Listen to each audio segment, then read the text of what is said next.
Can you hear me? Thumbs up? Okay. Yep. Welcome back, everyone. Hope you had a good weekend. Hope you were able to get everything, I guess, caught up and you feel okay with product rule, quotient rule, chain rule. I didn't have anybody actually come to my office hours or ask for help, so I'm just going to assume you're okay. I think I did have one person, Claire, did contact me, but we weren't able to get together. So we're going to continue with this idea of implicit differentiation, which we talked about last time. And I wanted to just kind of start from scratch, just to kind of make sure that you understand the notation and what it is we're actually doing when we do implicit differentiation. So we only really use implicit differentiation when we have an equation involving x and y, or maybe some other variables, where we cannot solve for one of the variables explicitly. So like you can't get y by itself, or you can't get x by itself, or you can't get t by itself, whatever the variable is. You can't isolate any of the variables. So then we use this thing called implicit differentiation. But to do implicit differentiation, you have to understand this notation of d over d something. And this, I left it as a yellow box, because that in the yellow box will change depending on the problem. And so it's important that we understand what it means when you write something like this down. All it means is we're going to take the derivative with respect to whatever's down here. And this, whatever's in here is going to be what's called our independent variable. So let me give you an example, a couple of examples, just to kind of illustrate what I'm talking about. Because like I said, with implicit differentiation, it's hard to explain it without just doing examples. So let's say that I want you to take the derivative with respect to x, and then here's what I want you to take derivative of, x squared. Okay, now we are taking the derivative with respect to x because that's the thing that's down on the bottom. That means that x is our independent variable. So when we take the derivative of this, we're going to apply all the rules that we've learned. In this case, we're going to be using the power rule, but I want you to think about it more like the chain rule. So just think you have something in blue, right? It's being raised to the second power. So when you take derivative of that, you get 2 times that blue thing raised to the first power. Now, in this case, the blue thing is just x, right? So our answer would be 2x. Yes? But if you look at it from the perspective of chain rule, you're now supposed to go and take the derivative of the inner layer, which is the derivative of x, right? Yes? And we've always said that that's 1. Well, here's why it's 1. Because now we're multiplying by the derivative with respect to x of x. And that's really just dx over dx, which is really just 1. And so that's why we say, you know, when I've asked you before, what's the derivative of x squared, everyone would say 2x, right? Everyone agree with that? If I would have asked you like a week ago, yes, hey, what's the derivative of x squared? Everyone would have just told me 2x. No one would have said 2x times 1, right? But the reason why you were saying 2x is because the only derivatives we've done up to this point have all been with respect to x. But now that's about to change, all right? So let me give you another example. Any questions on that example? The answer is 2x. We're good? Good. Okay, what's the derivative with respect to x of y squared? Okay, so we're going to do the same thing now. We're going to do, we have something here in blue squared. So when we take derivative of something in blue squared, we go 2 times that something in blue to the first power. Now that something in blue here is y, but we're not done. We have to then say times, chain rule, the derivative with respect to x of y. Now, what is derivative of y with respect to x? Well, we just write that dy dx, and that is not 1, okay? Because dx over dx, like anything over itself, was 1, right? But dy and dx are not the same. So whatever this is what it is. We don't know what it is, okay? So our final answer here would be 2y dy dx. Now, just so you understand what this dy dx means, this tells you the rate of change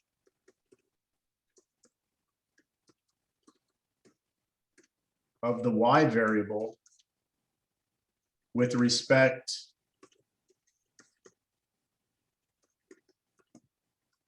to x. Now, what does that mean?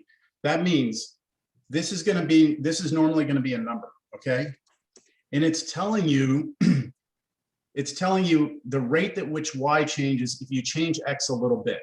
So you can almost look at it like a graph. And you have a point. Let me do a different point. And let's say this is x.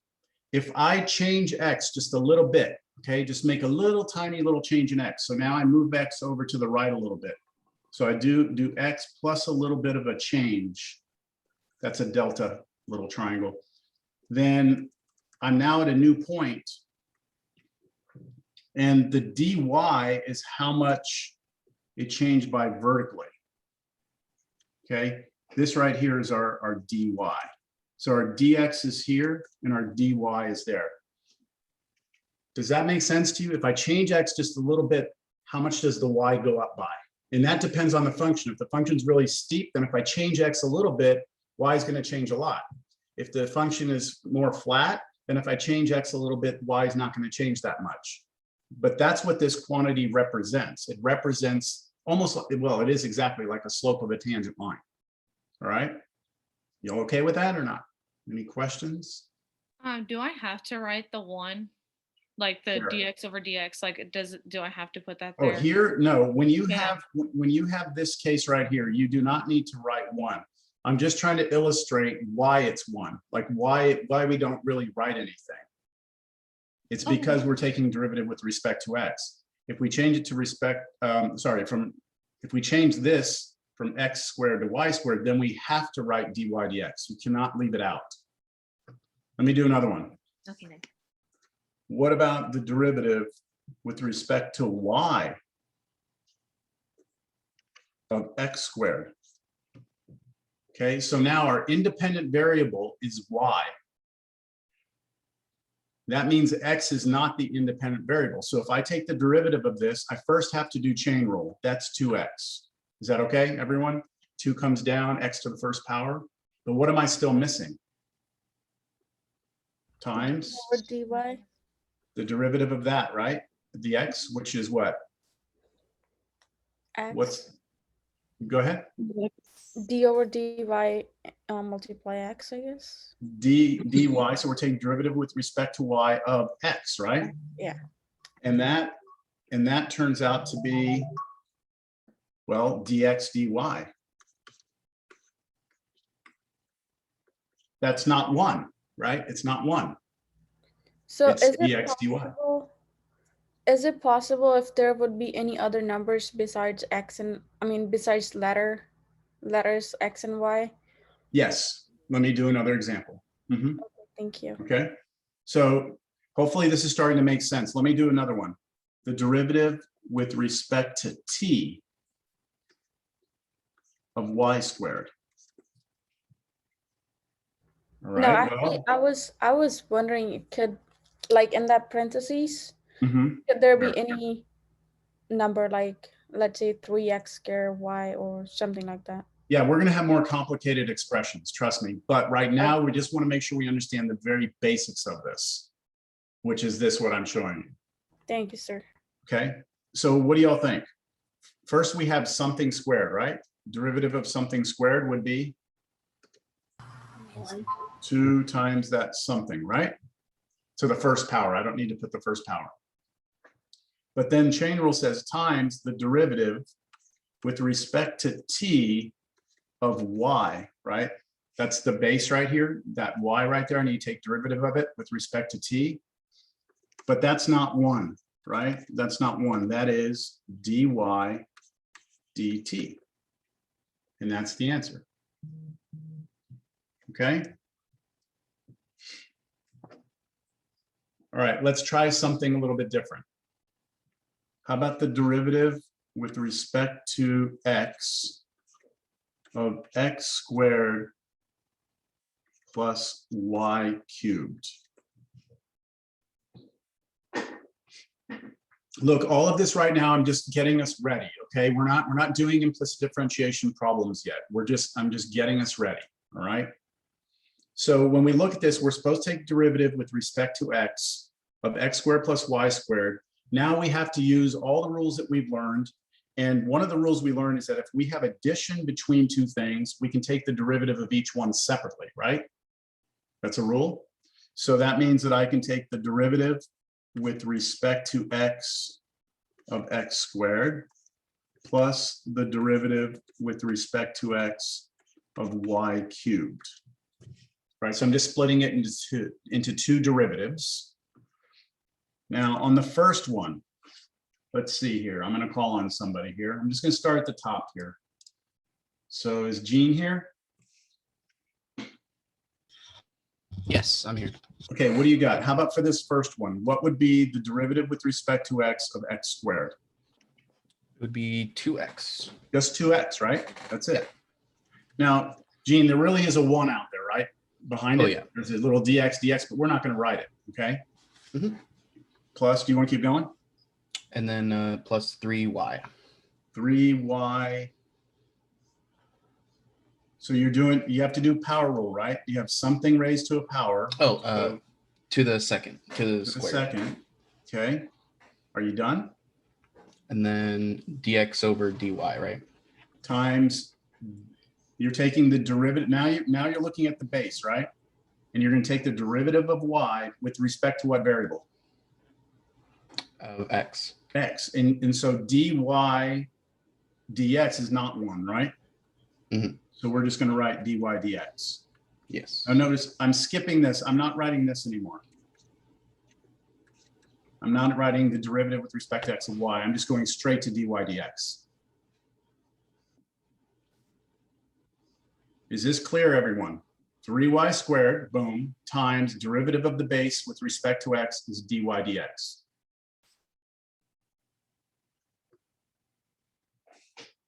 But we All right. just gotta do that only to the y, not to the x on this one.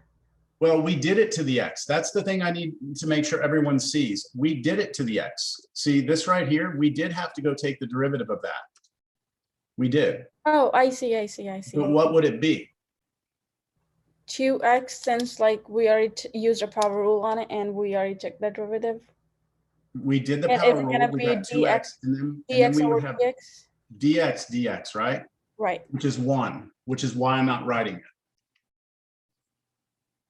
Perfect. Okay, Thank so you. the answer is just 2x plus 3y squared times dy dx. Dilpreet, is that okay? Yes, sir. Thank you. Okay. Let's change it up. What if I do derivative with respect to y of this?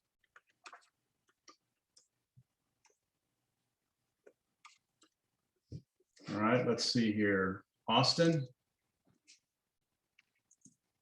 Yes, sir. how do you feel about this? So we can split it up like the last one. So Okay. d over dy x squared, and then d over dy y cubed. Okay. And All then right, now what about the first one?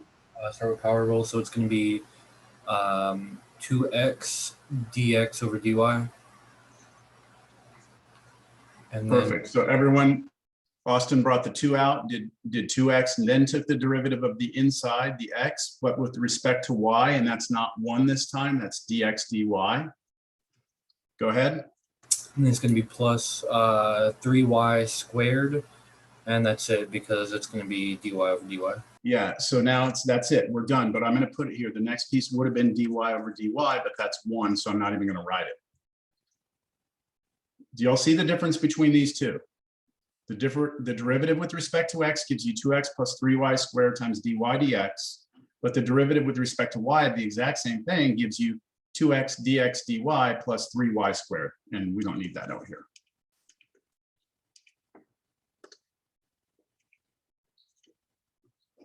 We do another one, and then we'll be ready. Maybe 2 more. Oops, hold on a second.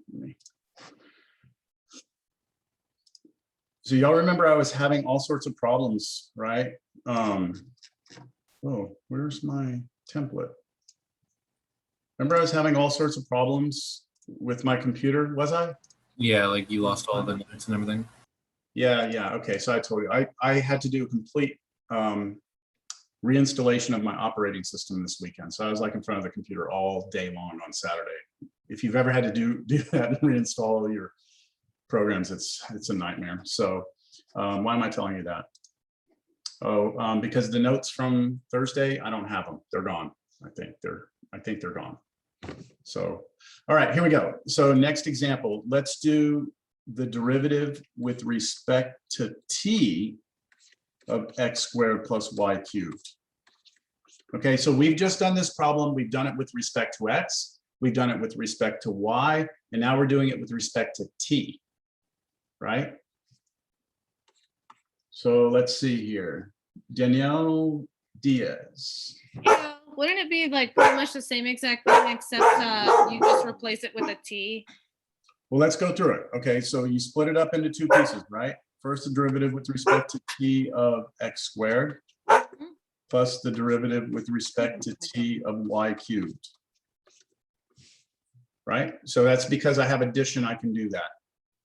And now, Danielle, what about the first one? What would that be?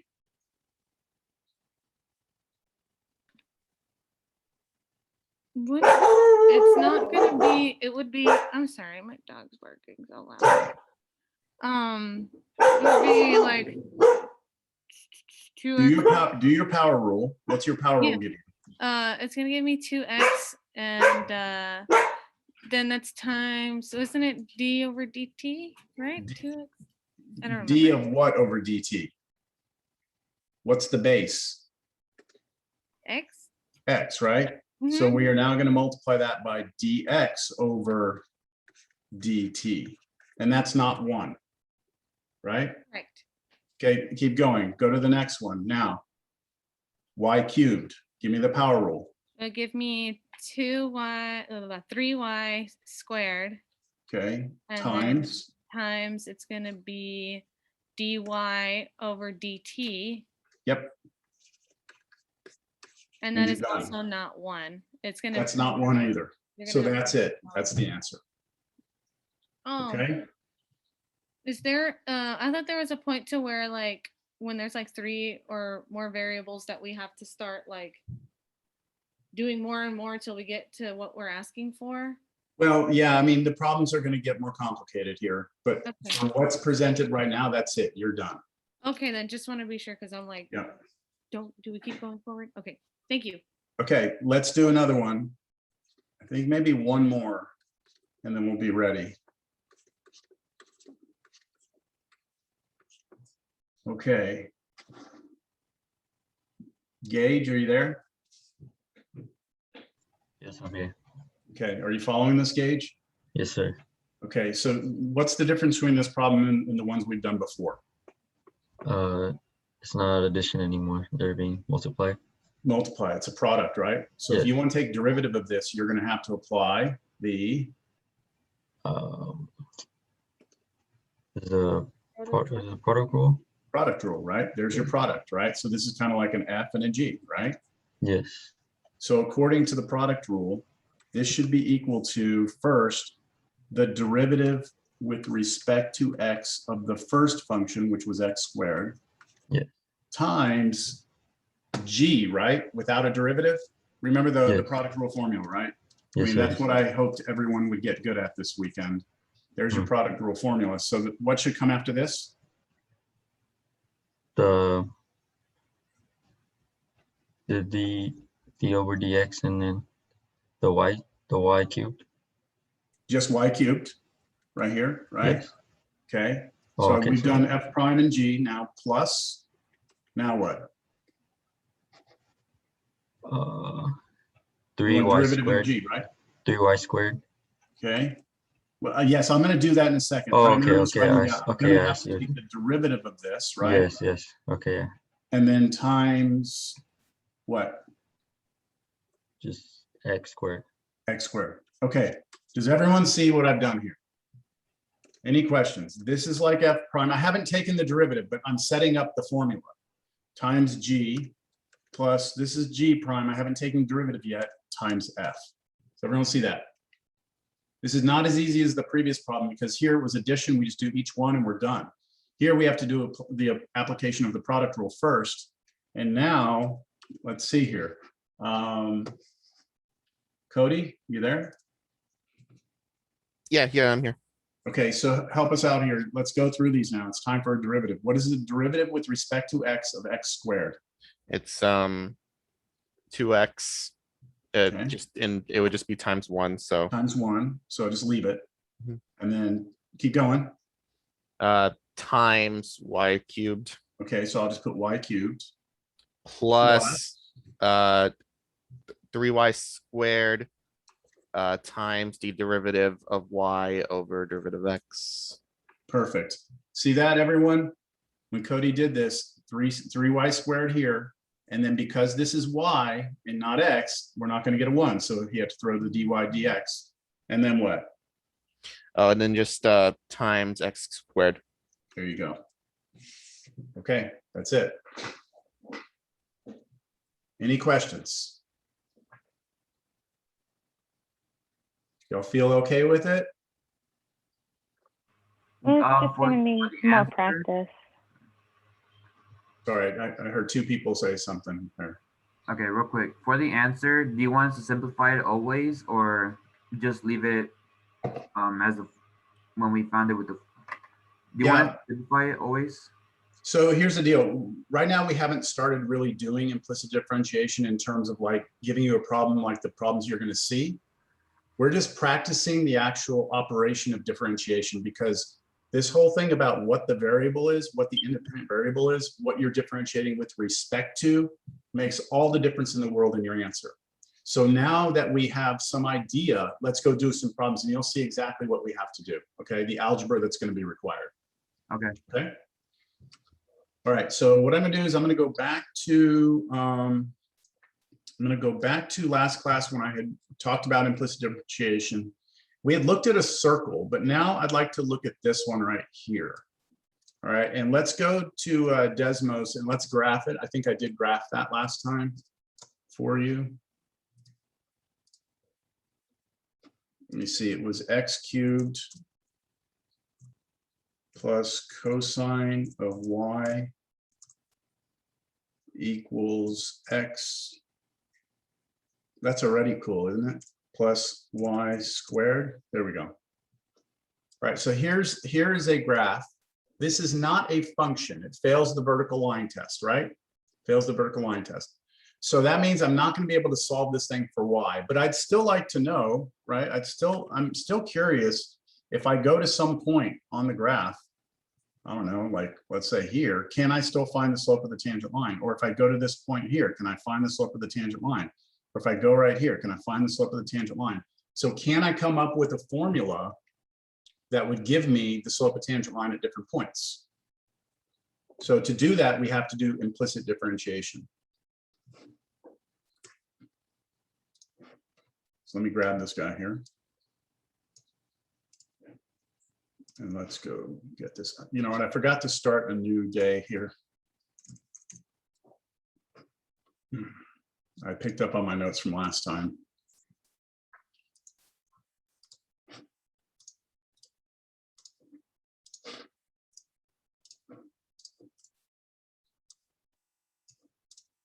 Okay, so now I'm going to ask you to do this. Find dy dx. Okay, I want you to find dy dx. So Brian, this is the way a problem would appear. So I want to know the rate at which y changes if x changes a little bit, which to us in the past, this is the derivative, okay? This in the past to us is what y prime really meant.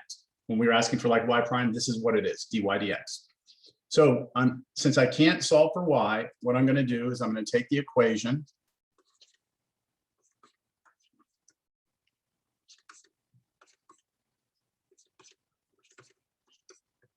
And I want to know what the derivative is with respect to x. See that down there? That's what we're being asked for. So what we're going to do is we're going to take the left side of the equation and take the derivative with respect to x. We're going to take the right side of the equation. We're going to take the derivative with respect to x. So it's like what you do to one side, you have to do to the other. Now, on the left side, do you all see addition here? Right? Yeah. So we can do those individually. And on the right side, there's addition also. So on the next line, I'm just going to write down everything I need to do. I need to take derivative with respect to x of x cubed plus the derivative with respect to x of cosine of y. And that must be equal to the derivative with respect to x of x plus the derivative with respect to x of y squared. So quick question. Uh-huh. You broke it down first from like x cubed plus cosine y, etc., and then you broke it down again. I broke the other side down the same way, right? Okay. Because there's addition, I did that and that, yes? Okay, I see. So I'm working the left and right hand sides of the equation down together. All right, does that make sense? Because I started with an equation, I'm just going to keep on maintaining the equal sign the whole way down. But Claire, since you asked, maybe you can help with this first one or the first few. Let's see. Okay. Where are you, Claire? Why aren't you on my roster? Oh, there you are. Okay. Oh, my God. Okay, Claire. So what would the derivative with respect to x of x cubed be? 3x 3x. times Hold on, bring the 3 down, subtract 1 from the power 3x cubed squared. squared. Okay, now do you have to put anything after it or is it going to be a 1? No, it's just gonna be 1. It's just going to be 1 because the base here was x and that's the independent variable, right? Yes. Okay, keep going. This one's tricky. Claire, what is the derivative of cosine of a blue box? It would be negative sign. Negative sign of the blue box, right? Yes. So negative sign of y, right? Yes. Now, are you done? No. No, good. Chain rule times, now Claire, the derivative of y. What is the derivative of y with respect to x? dy over dx. dy over dx. Okay, that's what that one right there gets people. Does everyone understand why the derivative of cosine of y is equal to negative sine of y times dy dx? Is everyone clear on why that's the case? And because of the y ends up going up there, right? I don't. It's because of I'm chain sorry. rule. I don't know if you saw. I'm sorry. I didn't know if you saw I'm not going to look at the chat because I think the last when my computer got all freaked out that time, I think I was messing with the chat, and so I'm just not even going to mess with it. I'm afraid Okay, of the chat cool. now. Okay. I'll look at it at the end of sorry. class. Okay, then, yeah, no, there's been a lot of stuff going on around me, so like I haven't really been able to like actually pay attention like for the past few minutes. So I'm Yeah. kind of getting lost here a little bit. So Okay. Well, let's see. Everyone, cosine of something, right? We have to use chain rule, right? So derivative of cosine of anything is negative sine of that, whatever it is. And then you say, okay, inner layer is y, right? So this is like the onion. The outer layer was cosine, the inner layer is y. And the derivative of y is not 1, it's dy dx. And then we are done on the left-hand side and we can put the equal sign and then start working the right-hand side down. And to do that, Dilpreet's gonna help us out there. Okay, so what's the derivative of It's x with 1. respect to x? I'm sorry? 1. It's just 1. Okay, good. So that's 1 plus, now what's the derivative Y of over y dx. squared? Say? It's 2y Mm-hmm. multiply dy over dx. Perfect. There it is. Okay, now, Brian, you were asking a minute ago, like, what do we do with our answer? How do we get our answer? Well, look, here's what I was asking for. I want a dy dx, right? I want to know what dy dx is. And right now in our equation, do y'all see that we have dy dx in 2 places? we now need to solve this equation for dy dx, meaning we need to get dy dx by itself on one side of the equation. So now it's algebra. Okay, so let me first clean up some stuff. This is really 3x squared minus sine y times dy dx equals 1 plus 2y times dy dx. All I did there was got rid of the little like plus minus in parentheses here, and I just put minus this. Now again, I need to get this by itself, those by itself. So this is the rule of thumb. If you're trying to solve for dy dx, what you do is you move everything that has dy dx to one side of the equation and everything that does not have a dy dx to the other side of the equation. So I am going to choose here, since this is 2y dy dx, I'm going to leave this here, and I'm going to bring this negative sine y times dy dx to the right-hand side. Now, when I say bring it to the other side, what I mean is add it to both sides, right? So like algebraically, what I'm doing is this. I'm adding sine y times dy dx, and I'm adding it over here, sine y times dy dx, and it goes away over here. And then see how this has a 1, but it doesn't have dy dx? I'm going to move it to the other side. So I'm going to subtract 1 on both sides. When I do this, I will now have this equation, 3x squared minus 1, right? That's just 3x squared, then the minus 1 here, equals, and then on this side, let's see, the 1's canceled. So I have the 2y dy dx plus sine y times dy dx. Okay, do y'all see that everything that has dy dx is now on one side of the equation? Everything that does not have dy dx is on the other? Why do you think I did that? To isolate it? Yeah, how am I going to isolate it now? If everything on the right-hand side has dy dx in it, how can I isolate dy dx now? We can just get rid of the like coefficients. How though? You can factor out dy dx. Yeah, we have two terms here. Y'all see that? We have this term and this term. They both have dy dx in them. So let's factor out dy dx on the right side. Good, I'm not sure who said that, but good job. So we're going to take dy dx out of this one, which leaves us with a 2y. And we're going to take dy dx out of that one, which leaves us with a sine y. And then the left side is still this. See, if I distribute this back through, this times this times this, I will get back this, right?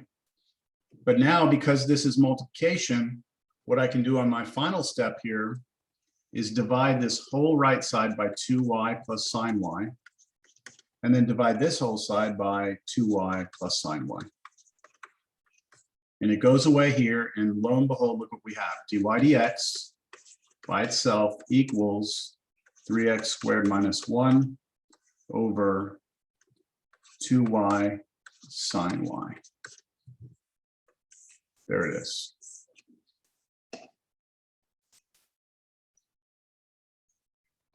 How'd you get rid of the plus sign on the bottom? Yeah, I just forgot to write it. Thank you. I don't know why I did that. Thank you for pointing that out.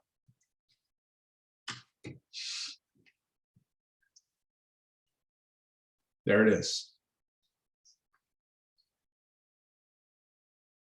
So recap. Here's the original equation.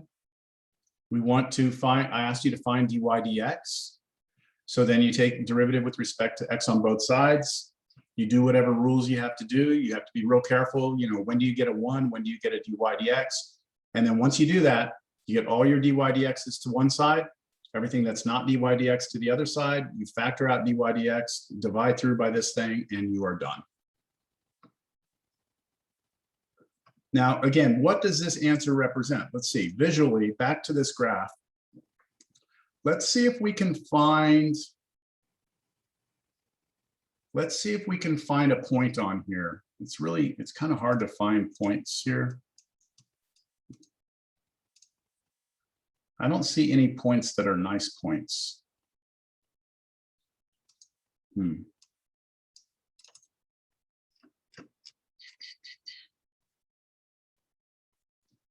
Yeah, I can't tell what these points are. For some reason, it's not letting me.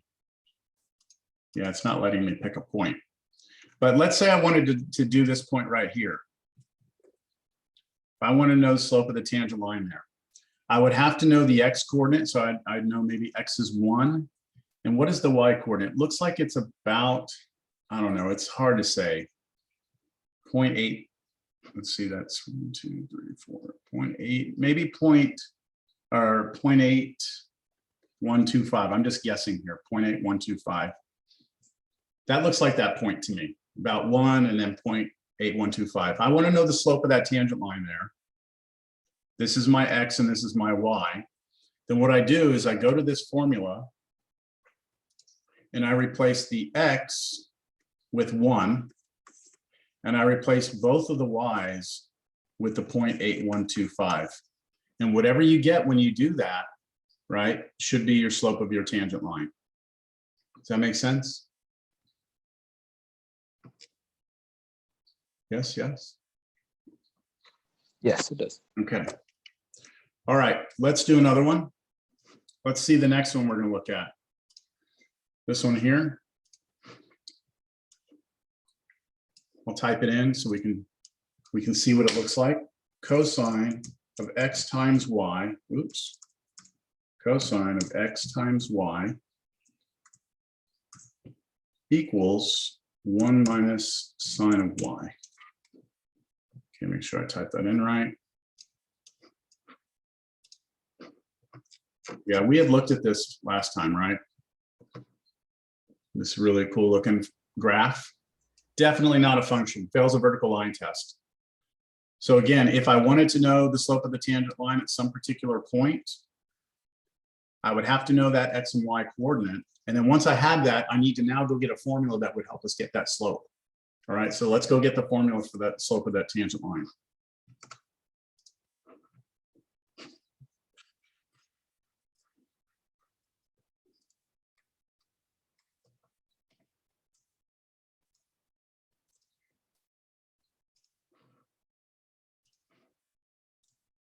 Oh, our next test, I've been asked about this.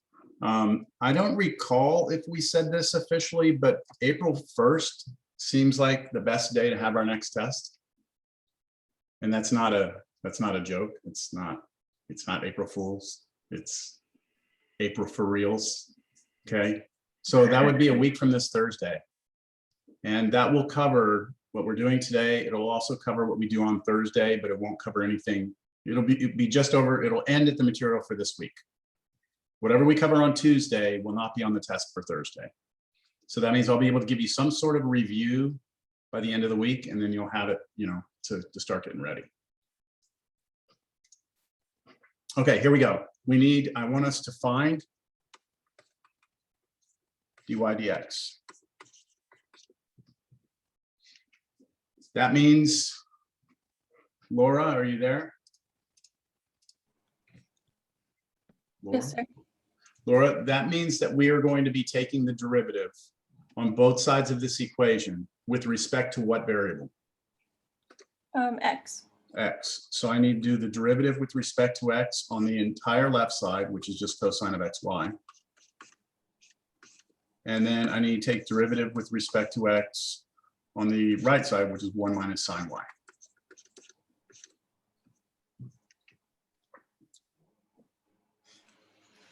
Now, Laura, which of those two, the left or the right-hand sides, looks easier to do to you? I think the right side. Because? Because it's just subtraction. That's right. So now you're going to be able to split it into two, right? You can just go derivative with respect to x of 1 minus derivative with respect to x of sine of y. Now I'm going to let Laura continue to do the right-hand side, and then we still have to do the left-hand side. Let's not forget about that. But Laura, you want to kind of tell us what these are? Do you know what the derivative of 1 is with respect to x? That would just be 0, I think. 0. The derivative of a constant is always 0, regardless of what the variable is with respect to.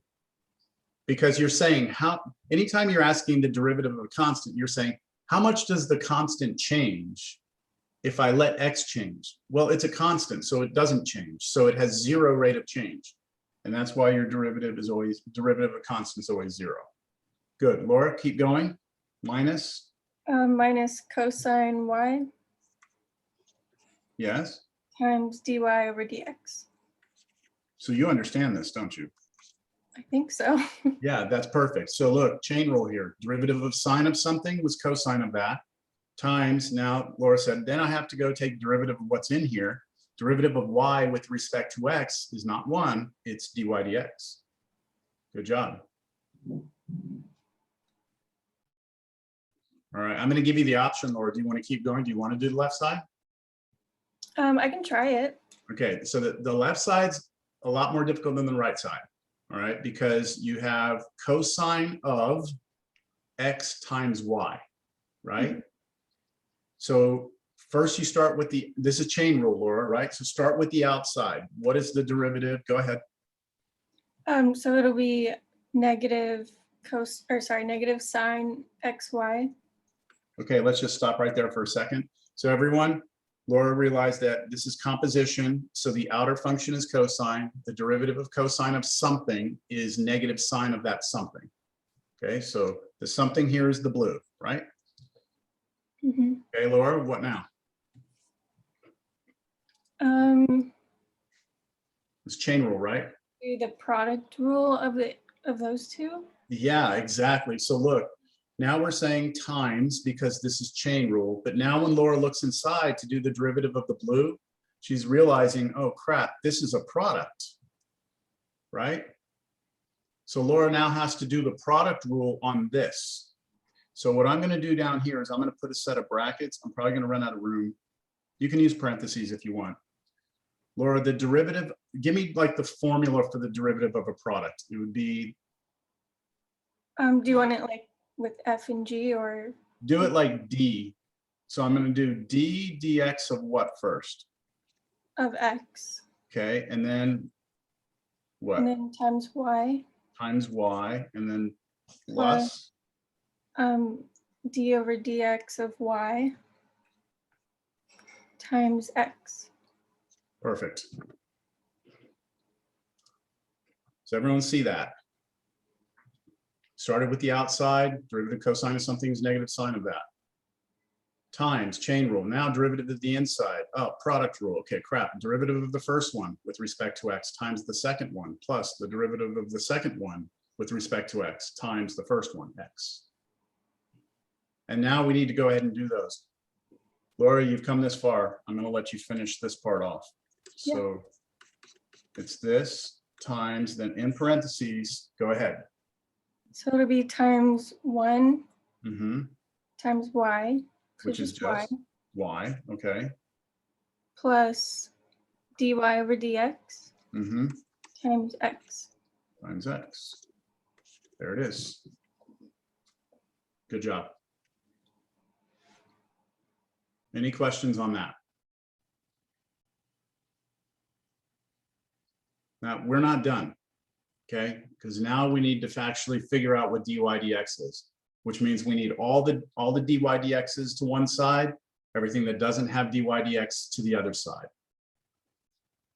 All right? But we have a little bit of a problem. Do you see where the dy dx's are? Here's one of them, here's the other one.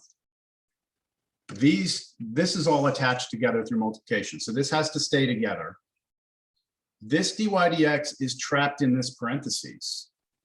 So you can't just move it to the other side. You first have to free it from the parentheses, which means we have to distribute this through the parentheses. Then we can start moving things around. So if I multiply the negative sine of xy times y, here's what I get. Negative y sine xy. So because I multiplied these two together, I just moved the y out to the front. Remember, the y cannot go inside here to the sine, right? The y has to stay separated. And then when I do the second multiplication through, I'm going to get a minus. And then I'm going to have an x, dy dx, and then sine of xy. It does not matter what order you put these in, because it's all multiplication, right? It's all of this times all of that. So I just decided to put these two out in front, and I put the x in front. Doesn't matter. It's all Multiplication is commutative, doesn't matter the order. And it's negative because this was plus and that's minus, right? Any questions there? On the right side, I don't need the 0 there. Okay. Now I can start to get the things that have dy dx in them to one side of the equation. This time, just because I feel like doing it, this time I think I'm going to move this one to the left. Okay, so I'm going to move this one over, and then I'm going to take this over to the other side. So I'm just going to write down the next line. I'm going to have a positive cosine y times dy dx. I have a minus x dy dx sine of xy equals, now when I move this to the other side, it becomes positive.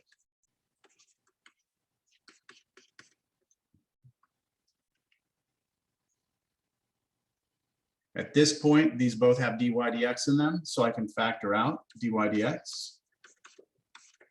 And Natalie, are you there? Yes, sir. What's in that parentheses? Cosine y. Yeah, cosine y minus I'm kind of lost right there. Okay, so you pulled dy dx out of this first piece, and that left you with the cosine y. Then you have minus. Now you pulled the dy dx out of this piece. What's still there? Oh, the x times sine xy. Yep. Good. Equals y sine of xy. And now that we have this by itself out here on the outside, we just divide both sides of the equation by everything that's in that parentheses.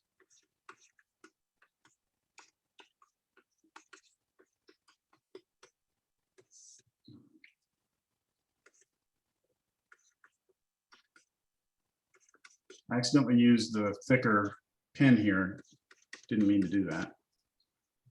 So let me go back to this. So we'll have dy dx equals y sine of xy over cosine y minus x sine of xy. There we go. So there it is. If you give me a point now on that graph, right? Give me a point. Once I have that point, I can go to this formula and I can replace the x with whatever the x coordinate is. I can replace the y with whatever the y coordinate is, and that will give you the slope of the tangent line there. Does it make sense to you why this answer requires both the x and the y, not just x? Does it make sense to you why? Why? Elise, you're shaking your head yes. Why does it make sense to you that you would need both the x and the y to talk about the tangent line? Because if you just take an x point, there's other y points that can correspond with it. And so you get a very specific point. Perfect. Look, if we just pick some random x point, let's say 2, that's not enough to be able to tell you the slope of the tangent line, because you could be talking about that point, that point, that point, that point, that point, that point, that point. There's all these different points that we could be talking about. You also need the y coordinate of the point. And so it makes sense that our derivative should require both. All right, good, Elise. Okay.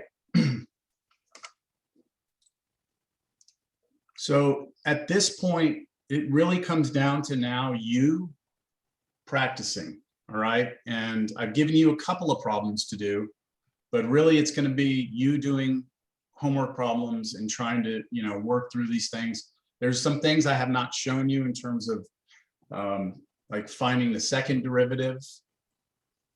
Let me show you one of those. I'll show you one of the second derivative problems. And then I think I'm just going to let you do your homework and enjoy, okay? Because we need to move on to the next section.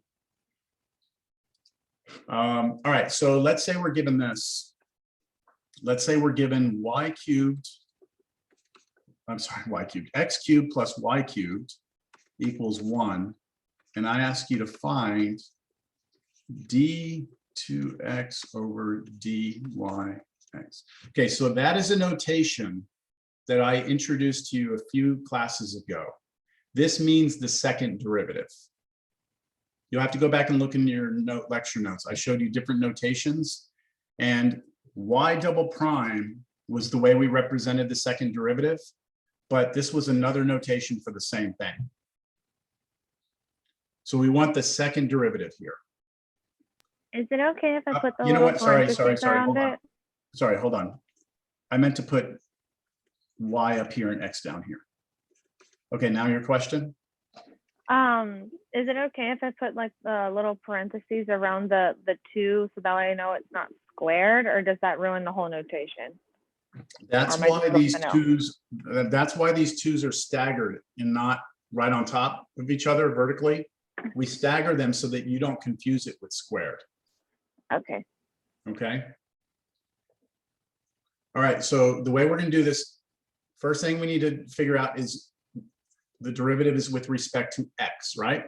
So that means we're going to take derivative with respect to x on both sides of the equation. Here we go. Derivative with respect to x on the left side. Derivative with respect to x on the right side. Now I'm going to go through this kind of fast because we've done a few of these. This is going to be 3x squared plus 3y squared times dy dx equals 0. All right, any questions on that? That was just derivative of x cubed with respect to x is just 3x squared. Derivative of y cubed with respect to x is 3y squared, but you get the dy dx to pop out. Equals derivative constant 0. We're good? Now I need the second derivative. So what I'm going to do now is I'm just going to take derivative again on both sides with respect to x. So now I'm going to take derivative with respect to x again.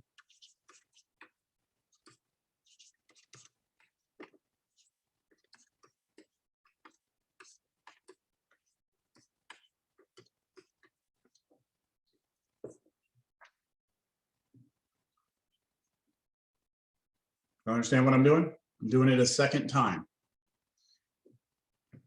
Now I have addition here, addition right there. So I can split this into two things. Derivative with respect to x of 3x squared plus the derivative with respect to x of the other part, which is 3y squared times dy dx.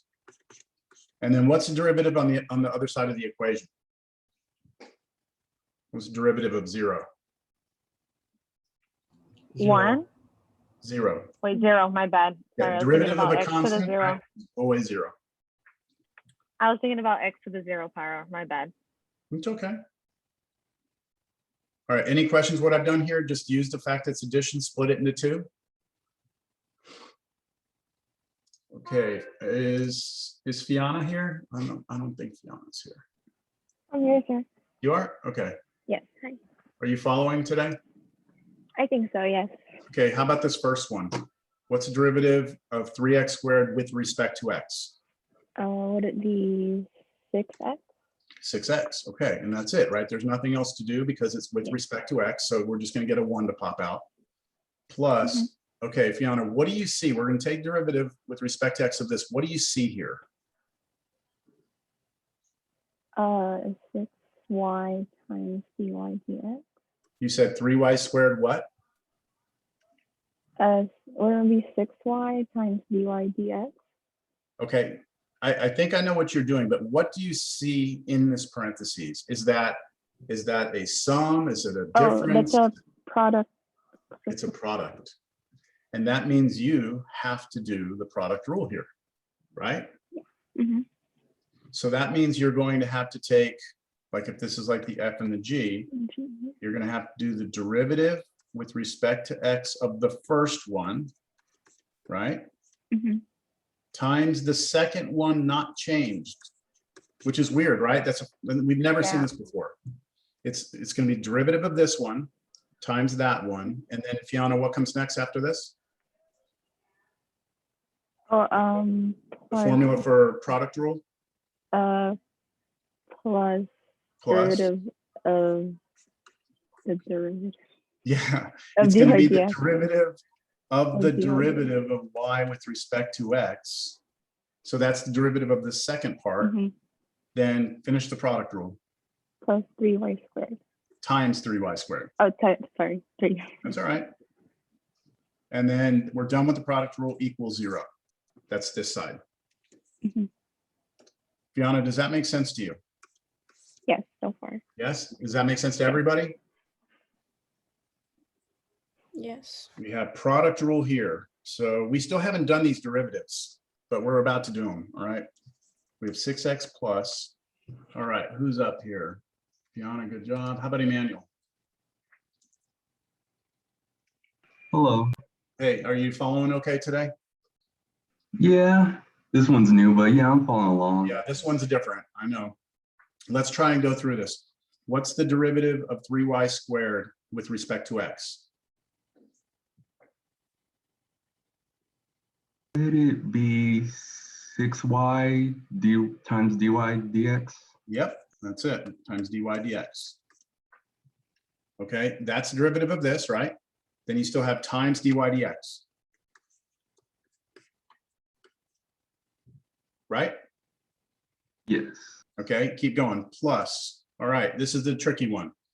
What do you think, Emmanuel? What do you think the derivative of the derivative is? What are we looking for in the problem?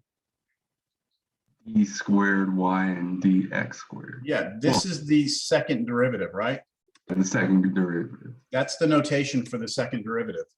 So wouldn't the derivative with respect to x of the derivative be the second derivative? Yes. Does it make sense? So this is the d squared y over dx squared. This is the thing we're actually looking for. It's finally appeared. There it is. That's derivative of this, and then we still have times 3y squared. Emmanuel, does that make sense? Yes. Okay. And now what we would do is try and get this by itself. So if I were going to try and get this by itself, what I would do is I'd move all this crap to the other side of the equation because none of this has this thing in it. Also, I should point out, be careful, dy dx times dy dx, that is not the second derivative. That's the first derivative times itself. That's the first derivative squared. Those are totally different things. Okay, the first derivative squared is not the same as the second derivative. Dilpreet, you look unhappy. I was gonna say that. Can we do this? And you just said it. Yeah. Okay, so let me move everything over. I'm going to leave the second derivative with respect to x times 3y squared alone. To the other side goes negative 6x minus 6y, and then watch the way I write this, dy dx squared. See, these two together is that squared. It's not this. It's this squared. One more thing. Let's divide both sides by 3y squared.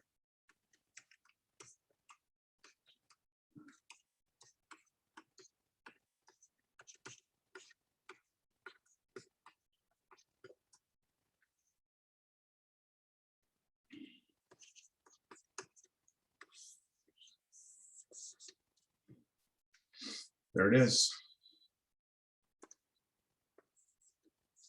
We got it. So that's how you do second derivatives. Now, I'm going to point at this. This right here was our first derivative, right? That was the first derivative. We never solved for I'm sorry, not that one. Where was our first derivative? Yeah, that was it. That was our first derivative. No, take that back. Where is it? I didn't scroll up far enough. Right here. This was our first derivative. Now, we never solved for it, did we? Did we ever solve? I never asked you to solve for this, did I? We just took the derivative again, didn't we? Could we have solved for dy dx here? Could we have? Yes. We could have, let's say, moved the we could have moved the 3x squared to the other side. You all agree? We could have just moved that to the other side. And then I could have divided both sides by this, right? Divide by this. So we get negative 3x squared over 3y squared. And that should give you, let's see, those cancel. We get negative x squared over y squared. That's what dy dx is, isn't it? Now, why did I do that? I did that because see in our answer down here for the second derivative, do you see that it has dy dx in it and then square? You could replace that dy dx with that expression right now. Because this is what the first derivative is. And so if we just put it in here and square it, let me do that. Our answer would be negative 6x minus 6y. Now, if I take that derivative in yellow and I square it, I'll get x to the fourth over y to the fourth. Because when you square this fraction, the negative goes away and you just square each the top and bottom. So you get that over 3y squared. And you can even clean this up because this y and this y would reduce, but I'm just going to leave it like this. Okay. Would either answer be correct then?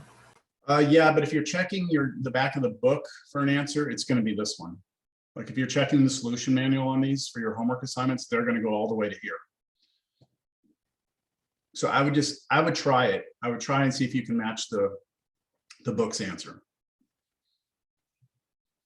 All right. So I'm going to tell you a quick little story. I tell all my classes this. Remind me, I'm going to pause my recording. I always tell that story because I hope that it well, first of all, it gives you an idea that graduate school, you better get ready to give up your life because it's going to be all work. But the other part is with respect to what variable. Differentiation is all about that, okay? On a higher level, when you're down in basic, you go ask a business calculus student what derivative of x is, they're going to say 1. They're not even be thinking with respect to what variable because they never look at it any other way than that. So we're kind of opening up, kind of stepping back and getting a wider field view of everything now, if that makes sense. Okay, we have 30 minutes. I think this would be a good time for us to get into the next section, which is called related rates. Your video. Oh hell. What video? I think you have to turn it on. I did. I resumed it. Yeah, I don't like to tell that story. I don't like the idea of having that out there on YouTube. Was just for the record, it's not lame. You just have standards, okay? That's all. No, I always thought that I sound really arrogant when I tell that story, like what's a derivative of x, but it was more about, again, it was just like, that's all I did. So you better be able to talk math or else it's I 100% get you on that one. Yeah. Okay. Now, related rates. I'm going to read this even though you can read. All right. We have now reached one of the most exciting, I don't know if that's relative. Okay. Exciting is relative. And most useful, that is true, sections of the course. We now study the applications of differentiation to related rate problems. This will be one of the most challenging sections of the course. Students often struggle with this section because it involves word problems. I admit these are intimidating at first, but I assure you there is a systematic approach. Okay, there is a systematic way of looking at this that I'm gonna show you. And once you figure that out, then you might come to actually like this. All right. As you'll see, there is an expectation here for you to know some geometry, trigonometry, basic formulas for areas, volumes, blah, blah, blah. Don't forget you have Google. So I do assume everyone here knows the formula for the area of a triangle. I assume everyone here knows the area of a circle. All these different geometric shapes. So as we do these problems, I'm hoping they'll start to kind of like come back up and it won't take you too long to remember them. All right, you ready? So we're going to start with a very, very basic geometric problem. And then things are going to, you know, escalate from here. We have to start with the basic idea so you understand what's being asked. All right, so here's the procedure. Okay, this is the procedure that I'm going to take you through to do everything. I don't think it's worth us going through the procedure yet until you see the problems. And then once we get the problem, we'll talk about the procedure. I have a question. Yes. Is this going to be on a test? What's that? Is this going to be on the test? Yes, this will be on the test, but the level of the problem will be a basic level problem. Okay. It will also depend on how much we get through on the next class, because whatever we do next class is also on the test. But for this test, I'm probably going to keep the related rate problems to a basic level. So you'll have to know some basic geometry, nothing too crazy. All right. Oh, Lord. You ready? All right. Let's say we have a circle. All right, we have a circle. We're going to just get some things out of the way, things that we should know how to do just right now. If the radius of this, if I give you a circle and I tell you the radius is 3 feet, then you can find the area, right? The area would be, what's the area of a circle? Pi r squared? R squared. So this would be pi times 3 squared. This would be 9 pi square feet. Everyone should know how to do that. Okay, if the diameter, I'm going to take, you know, I'm going to take these problems to another page.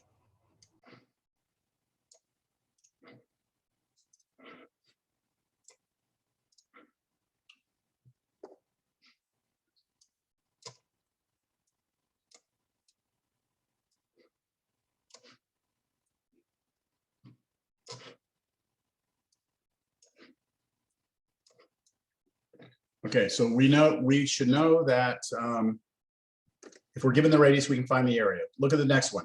If the diameter of a circle is 2.5 feet, then what's the area? So how would we do that? If the diameter of a circle is 2.5 feet, this is number 2, then the area is pi r squared, right?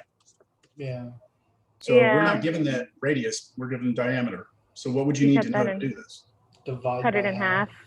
Cut it in half, right? We need to know that the radius is half the diameter. So if you take half of 2.5, what's half of 2.5? 1.25. 1.24, yeah. 1.25, right, would be the radius, and this is what, feet? So the area would be pi times 1.25 squared, and then that would give you some number. Who cares, right? We could do it, right? All right, how about the next one? Number 3, if the diameter of a circle is 1 foot, what's the circumference? Pi foot. What is the formula for circumference of a circle? Circumference is the distance around a circle. What is the formula for it? Is it 2 pi r? There's 2 pi r, and then you can also use pi d.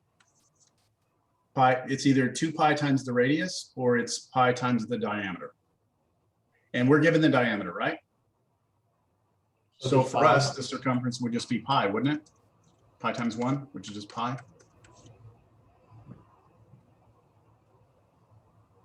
So far, okay? I mean, this is just using formulas we should know. Look at number 4.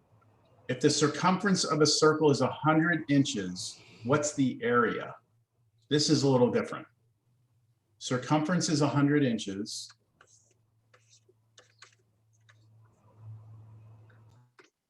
We want the area. Okay. Is that easy to do? Is it just a formula you plug into? No, you'd end up having to substitute inside of, yeah, you're going to end up having to break it down and substitute different things in and start to solve. Yeah, the only formula we have for the area of a circle is pi r squared, right? Which means that we would need the radius.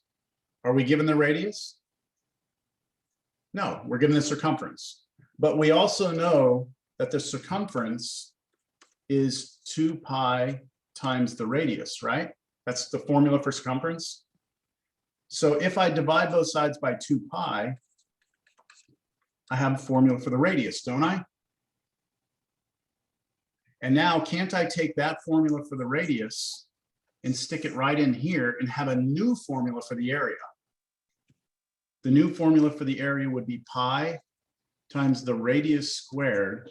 But according to us, the radius will always be the circumference over 2 pi. Now's a good time to ask a question. We want to know the area of a circle, which requires its radius. We don't have the radius, we have the circumference. Well, since circumference is equal to 2 pi times the radius, if we solve this for the radius, we can take that expression and plug it into this formula. And now we have a new formula for the area of a circle, where instead of me having to give you the radius, now all I have to do is give you the circumference, right? If I plug C into this, calculate this, this will give us the area. So if I wanted to now, I could replace the C with 100, get on my calculator and do this computation, and that would be my area. So it's like we had two formulas, right?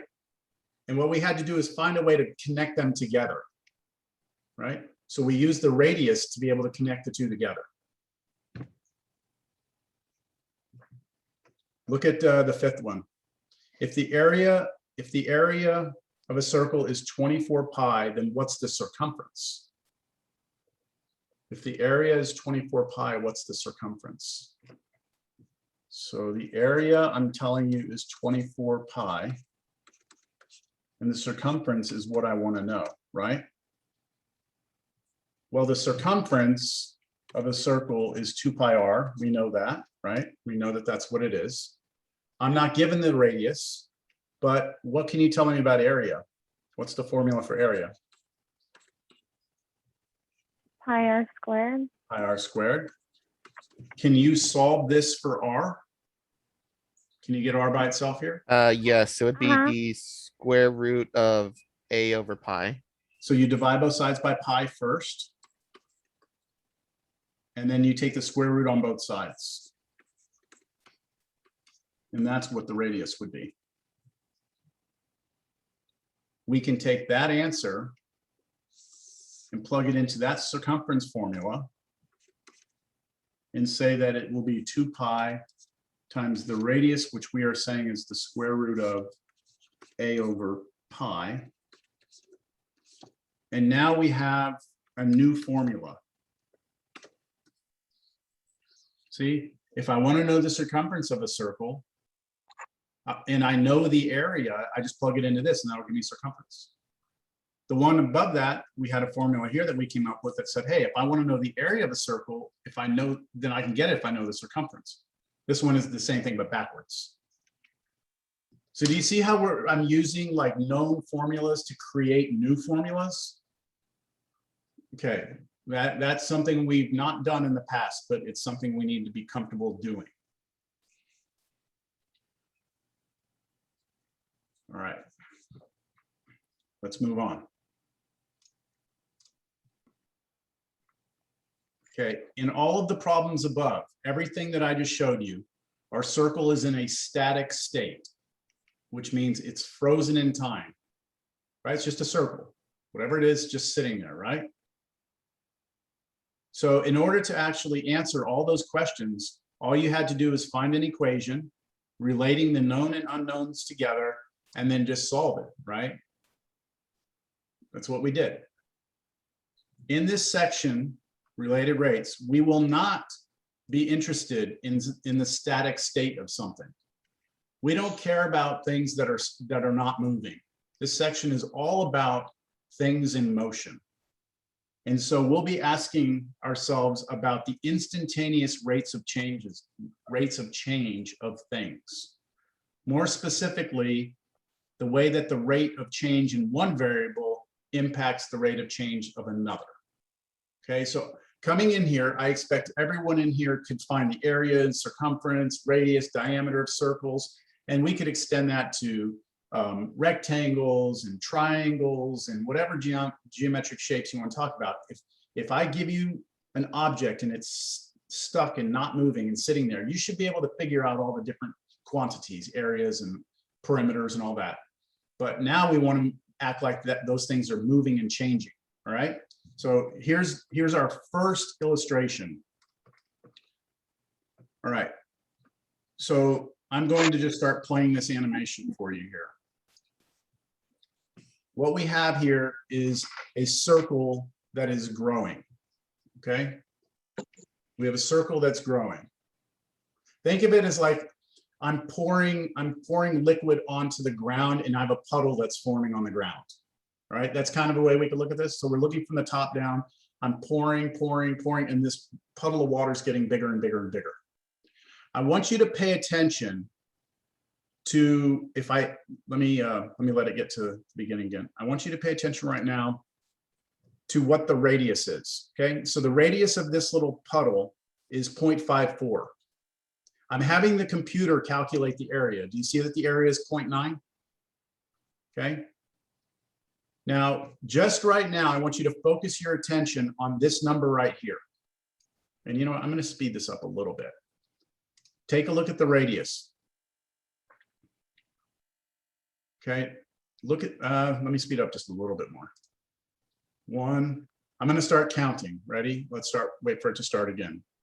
Ready? And 1, 2, 3, 4, 5, 6. Do you see it's going up like constant rate? Like the radius is going up like counting seconds. 1, 2, 3, 4, 5, 6. So the radius is growing at a constant rate. Is the area doing the same thing? I'm going to have to slow it down. So this radius is growing at a constant rate right now. What about the area? It's 1, 2, 3, 4, 5, 6, 7, 8, 9, 10, 11, 12, 13, 14. Is that speeding up or is that constant? What does it look like to you? Speeding up. Is it starting to count faster and faster? The area? Yes. It does. It looks like it's starting to count faster and faster and faster, right? The radius is always counting the same, but the area keeps getting bigger faster. So let's stop it somewhere. At any particular point in time, like let's say right there, okay, we have an area, right? We have a certain area. If I increase just a little bit, right, like that, just a little increase, then my area went up.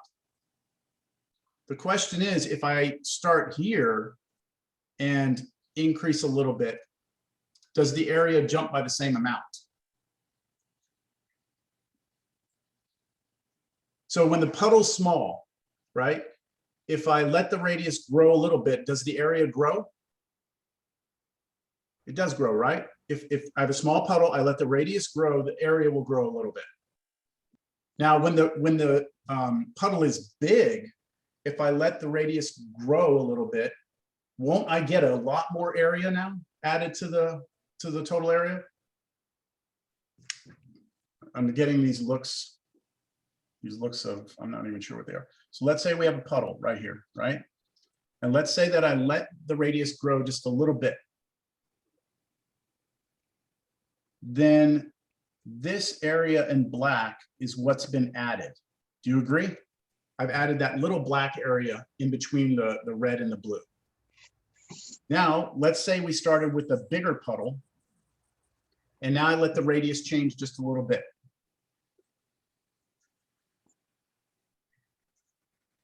Then what we've added is all this black in between, right? Which is bigger, this much black added or this one here? Second. The second one, right? Second one. So the point here is that listen to the language I'm using here. The rate at which the area is changing is not constant.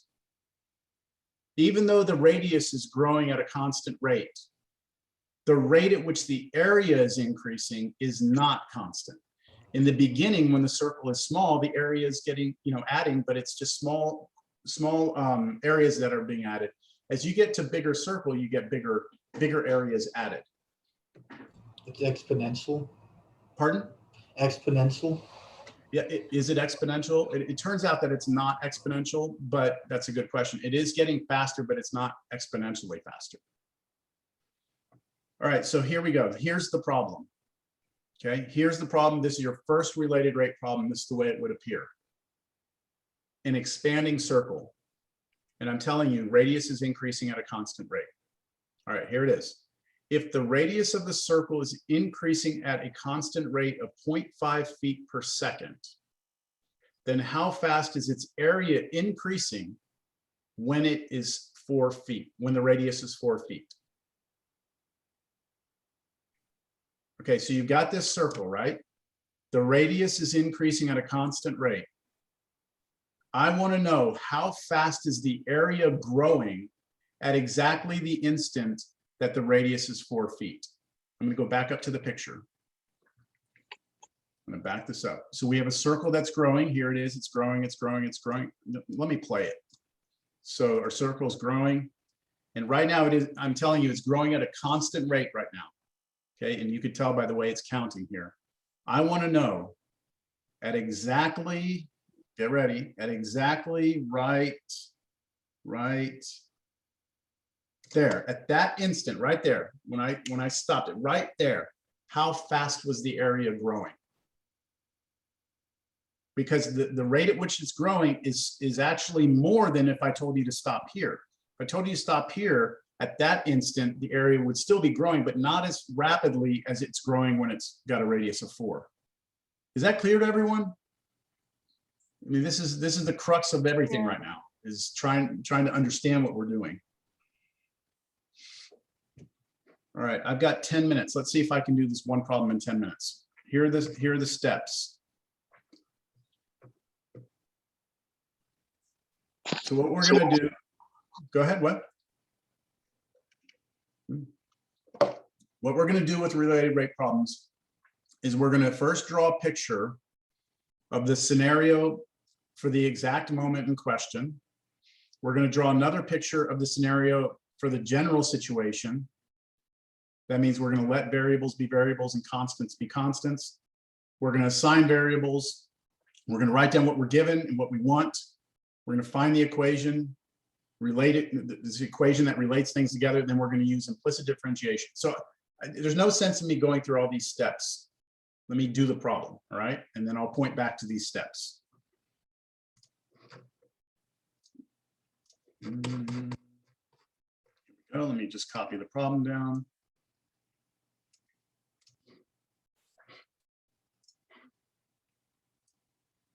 And you may be sitting there going, you know, like, who cares about a circle and, you know, it's growing and who cares? Remember, we're starting with the basic problem so that we can ask more relevant, real problems later, but we have to get the basic part down first. Okay, here we go. So I'm about to draw 2 pictures, okay? I'm gonna draw 2 pictures. I always start my problems this way. I always like to draw a general picture. And then I like to do what I call the instant in time picture. This is the instant or the snapshot picture. Okay, in my general picture, I have a circle that's growing. Okay, that's what I have, a circle that's growing. So I'm just going to draw a circle.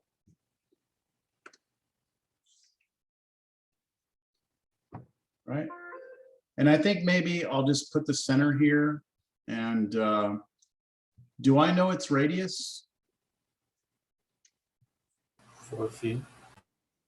Do I know the radius of this circle? Yeah, it's in the problem. 4 feet. What is it? 4 feet. 4 feet. Okay, so I agree but disagree. All right. In my general picture, the circle is in motion, which means that the rate, imagine that this is the picture of it growing, right? So in that case, the radius has not been fixed yet. So I'm just going to call it R, okay? Because it's changing as time goes on, that radius is changing. So my general picture will always have everything in terms of that, whatever's changing, you can't assign a number to it. You have to just assign a letter to it. Now in my instant picture, this is where you can go and say, yes, this is when we're saying R is equal to 4. Do you see the difference between those 2 pictures? One of them is like, one of them is it's growing, it's moving. The one on the right is like you took a picture right at the instant that the radius was 4. So, you know, if you want, you call it like a snapshot. A snapshot in time, all right?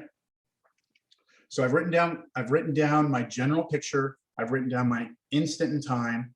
And now I'm going to try and write down here what I'm given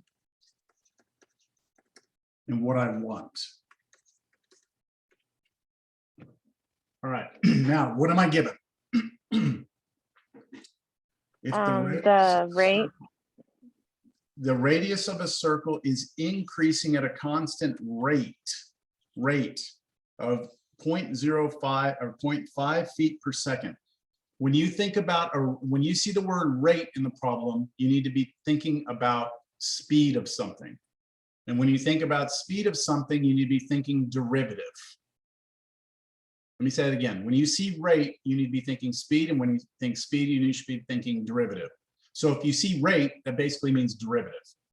So this number, 0.5 feet per second, is the derivative of something.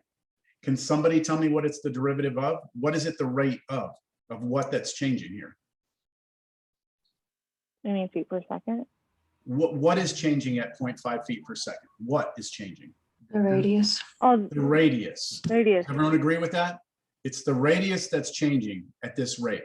So what I'm going to put over here is this. I'm given that the rate of change of r is 0.5. So I'm going to write this. This is the first time you're going to see this. dr dt is 0.5 feet per second. Let's try and understand what this means. dr is the change in radius, right? dr is like the instantaneous rate of change of the radius. dt is with respect to t, where t here is time, right? It says here 0.5 feet per second. So that means dr dt, the change in radius with respect to time, is 0.5 feet per every second. Is that clear? Yes, sir. Okay. What do you want? What is it that we want to find in the problem? How fast the area? How fast is the increasing? area is increasing, right? How fast? When you think about fast, you're thinking about speed. When you think about speed, you're thinking about derivative, right? So we're looking for the derivative of the area with respect to the derivative of time. Yes, exactly. What we want is the derivative. We want the derivative of the area with respect to time. This is basically saying, hey, we want to know the speed of the area. What's the speed of the area? So the speed of the area is the derivative of the area with respect to time. Understand? This is what we want. This is what the problem is asking us to find. Now, they want to know how fast the area is changing, right? The rate of change of the area. That's what we're looking for. But we want it at a specific point in time. When do we want it? At the moment that what? The radius is 4 foot. Okay, so we want it at the moment that r is equal to 4 feet. Okay, I drew a picture, a general picture. I left the radius as r because everything here is changing. I took a drawing of the snapshot, the instant in time that we're talking about, where the radius is fixed at 4. Then I said, what am I given? Well, I'm given a derivative, the rate that the radius is changing with respect to time. I want to know the rate at which the area is changing with respect to time, and I want to know that at exactly this snapshot moment. You with me? Yes. Okay, the next thing we do now, and if we look back at the notes, the next step in these steps, I've drawn pictures, I've assigned variables, I wrote down what I was given, I wrote down what I wanted to find. Now the big step, find an equation which somehow relates what you were given to what you want to find. So what that really means is this. Look at what you're given. You're given dr dt, and you want to know something about dA dt. Can you give me an equation that relates r, which is the radius of a circle, to a, which is the area of a circle? Do you know of an equation that relates the radius of the circle to its area? Yeah. What is it? So what's an equation that relates those two variables together? Then we just use pi r squared. A equals pi r squared, right? We're getting close. We're getting close. Okay. So now I have, this is the equation that relates R and A together, right? This is why this section is called related rates. We have found an equation that relates the two variables together. Now we're going to do something ingenious, all right? We are going to differentiate this equation implicitly with respect to, you take a guess, with respect to what? Time. Why? Because the things that we're given and the things that we want have dt in them on the bottom, right? So if we come into this equation and we take the derivative on the left with respect to time, and we take the derivative with respect to t on the right-hand side, then when we do this, we should get things with dt in them. Let's see if we can get it. So now this is the implicit differentiation time. Implicit now, all right? So we found our equation and now we implicit it. All right, let's go. I don't have time to call on people because I only have 2 minutes. What is the derivative with respect to t of a? Well, a is not t, right? So this is going to be 1, and a is not a constant. The area depends on the radius. So this left side is just dA dt. That's all it is, dA dt. Just like if this was a y, right? You would have put dy dt. Well, it's a, so you put dA dt. Okay, on the right-hand side, be careful here. Pi is a constant, isn't it? And when you take derivative of a constant attached to a function, it stays out front. And then you take the derivative of r squared, right? What's derivative of r squared with respect to t? Be real careful. What's derivative of r squared with respect to t? Anyone? 2r dr over dt. 2r, that's the power rule, right? The 2 comes out. And then chain rule, now you take derivative of the r with respect to t, which is dr dt.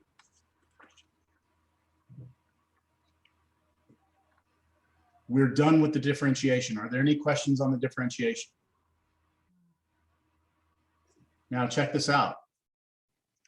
Weren't we looking for dA dt? Don't we want to know what that is? Right? Do you see we have it right here? Now, what is it that we're going to need to know in order to figure this answer out? Well, pi is a constant, so pi is pi.